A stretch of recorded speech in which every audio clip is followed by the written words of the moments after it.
Hello everybody, this is a ohuhu marker review. Before I start off this video, I want to apologize for the lighting. My lamp sucks and there's not enough light in this area. There's not even windows, because technically this is my basement. So, yeah, okay. So I want to first start off by saying that this is a ohuhu markers. I'm not sure if I'm saying that right, but as far from what I'm hearing, that's how everybody else says it.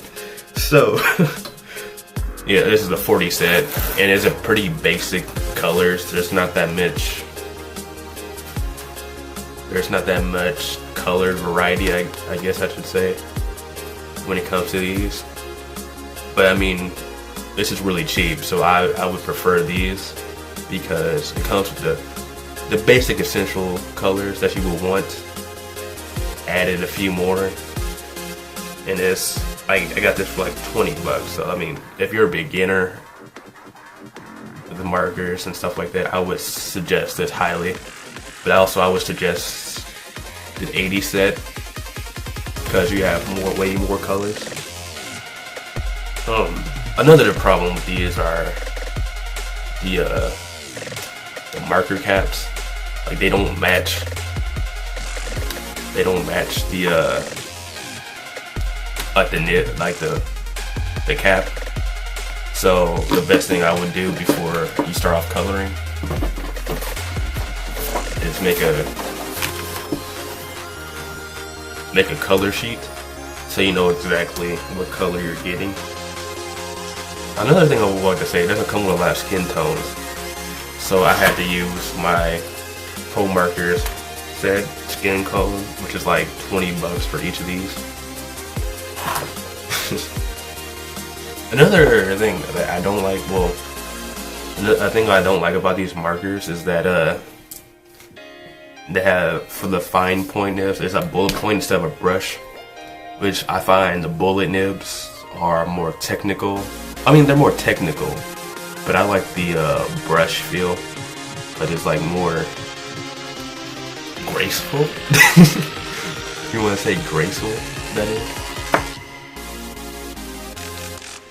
Another thing I like to say is that it blends in pretty well. It blends in as well as any other marker, especially like the copying markers.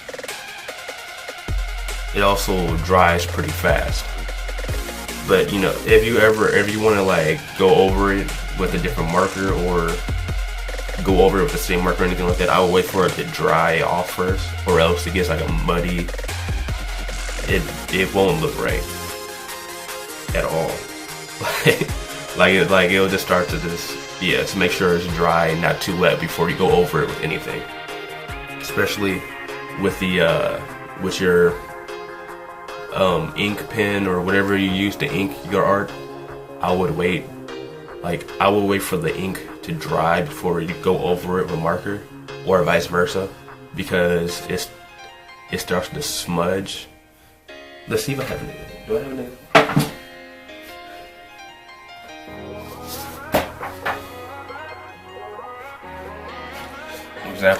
An example I did with these markers, my first time playing with these markers and all. Yeah, it was kind of messed up. I don't know if you can tell, but some of the ink didn't dry properly, so it kind of like just bled a little bit. Oh, my phone. As far as I know, they don't refill, so like copy markers, you can refill them for like, I think $5 or so, maybe. I'm not really sure. I don't own any copy markers.